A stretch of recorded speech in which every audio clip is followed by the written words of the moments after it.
কি ভয়ঙ্কর খবর দেখেন। কুমিল্লায় স্বামীর কাছ থেকে স্ত্রীকে ছিনিয়ে নিয়ে দলবদ্ধ ধর্ষণের অভিযোগ, গ্রেপ্তার 4। ঘটনা কিন্তু ঘটে গেছে এবং আমি দেখছি আস্তে আস্তে যে কুমিল্লা আর একটা অপরাধের মানে কি বলে স্বর্ণভূমিতে রূপ নিচ্ছে। একের পর এক প্রতিদিনই কুমিল্লার বিভিন্ন প্রান্ত থেকে রাজনৈতিক অপরাধ, সামাজিক অপরাধ এবং এই ধরনের অনৈতিক অপরাধের ঘটনাগুলো ঘটছে। আমি দেখছিলাম যে পুলিশের বক্তব্য যে তারা খুব শীঘ্রই নাকি এলাকা ভিত্তিতে যারা সন্ত্রাস করে, চাঁদাবাজি করে, আইন শৃঙ্খলা পরিস্থিতির অবনতি করে, তাদের বিরুদ্ধে অভিযান শুরু করবে। আসলে এই অভিযানটা কবে শুরু হবে? এবং আমি বারবার ইন্টারিম গভর্নমেন্টের সময়ও বলেছি, যখন নাকি কালচার বেড়ে গেল, তখন বলেছি যে এর হাত থেকে বাঁচতে গেলে বিএনপি সরকারকে প্রথমে এসে ওই আগের ক্রসফায়ারের আদলে কোনো একটা টার্ম ব্যবহার করে সরাসরি বন্দুক যুদ্ধে অবতীর্ণ হইতে হবে এবং একেবারে তাৎক্ষণিকভাবে দেরিও করা যাবে না। এইরকম অপারেশন, ভয়াল অপারেশন যদি শুরু না হয়, তাহলে অপরাধীদের ভেতরে আতঙ্ক তৈরি হবে না এবং নিবৃত হবে না। দেখেন, এগুলি হয় কেন? ওই যে ঢিলাঢালা সব জায়গায় আইন শৃঙ্খলা পরিস্থিতি, পুলিশকে নিয়ে এখন হাসি তামাশা করে। কিসের এই পুলিশ? মানে তাদের কোনো আগে যে আতঙ্ক ছিল, সেই আতঙ্কটা এমন কমছে, এখন আর পুলিশকে মানে পাত্তাই দিতে চায় না, এমন একটা পরিস্থিতি। কুমিল্লার চান্দিনায় আত্মীয়ের বাড়িতে বেড়াতে যাওয়ার পথে স্বামীর কাছ থেকে স্ত্রীকে ছিনিয়ে নিয়ে দলবদ্ধ ধর্ষণের অভিযোগ উঠেছে। রোববার দিবাগত রাত 12টার দিকে চান্দিনা উপজেলার মাইসখার ইউনিয়নের কামারখোলা গ্রামে এই ঘটনায় জড়িত থাকার অভিযোগে 4 জনকে গ্রেপ্তার করেছে পুলিশ। ওই নারী এক সন্তানের মা।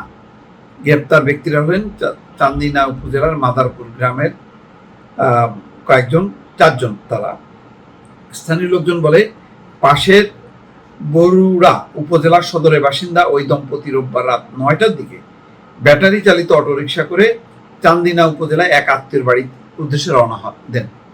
রাত 10টার দিকে অটোরিকশাটি মাদারখোলা এলাকা পৌঁছালে সেটির চার্জ শেষ হয়ে যায়। এরপর তারা অটোরিকশাটি ঠেলে নিয়ে যাচ্ছিল। এই সময় একটি মোটরসাইকেলে 3 জন যুবক এসে তাদের পথ রোধ করে। ওই নারীর স্বামী বলেন, মোটরসাইকেলে করে 3 জন এসেই আমাদের সঙ্গে খারাপ আচরণ শুরু করে। তারা ফোন করে আরো 2 জনকে আনে। তাদের মধ্যে কয়েকজন আমার স্ত্রীকে জোর করে টেনে হিসেবে ক্ষেতের মধ্যে নিয়ে যায়। একজন আমাকে দূরে নিয়ে রাতের অন্ধকারে ছেড়ে দেয়। এই সময় আমি পুলিশের জরুরি সেবা 999-এ ফোন করলে পুলিশ ঘটনাস্থলে এসে আমার স্ত্রীকে উদ্ধার করে। যাক, একটাই রক্ষা যে পুলিশ অন্তত আসছে, এসে উদ্ধার করছে। তো ওই নারী বলছে যে ওরা আমাকে টানা হাসা করে নিয়ে ধর্ষণ করে, আমি তাদের পায়ে ধরেছি, চিৎকার করে কান্না করেছি, কিন্তু আমার শেষ রক্ষা হয়নি। দৃষ্টান্তমূলক বিচার চাই। আসলে এর কি বিচার হবে? বিচার হবে, তার চেয়ে বড় কথা হলো বিচারহীনতা তো আছেই।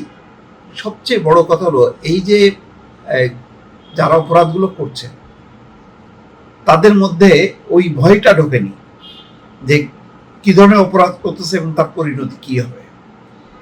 এই ভয় ঢুকানোর কথাটা আমি বারবার সেই ইন্টারিম গভর্নমেন্টের আমল থেকে যে বলছিলাম যে ভয় ঢুকানোর একটা ব্যবস্থা করতে হবে। কেমনে, ক্রসফায়ার, বন্দুক যুদ্ধ নাকি এনকাউন্টার, এটা জানি না, যে কোনো একটা টার্ম ব্যবহার করে এই ভয় যদি ঢুকানো না যায়, তাহলে কিন্তু সর্বনাশ হবে। প্রতিদিন দেখবেন এই ধরনের অমানবিক শিশু, নারী থেকে শুরু করে হত্যাকাণ্ড, অল্প সামান্য ঘটনায় মানে আইন নিজের হাতে তুলে নেওয়া, এই ঘটনাগুলো ঘটতে থাকবে। এর থেকে রেহাই মিলবে না এবং সময় যত বাড়বে, এই ঘটনাগুলো যখন কি ওভারলুক করা হবে, তখন আরও এর প্রবণতা বাড়তে থাকবে।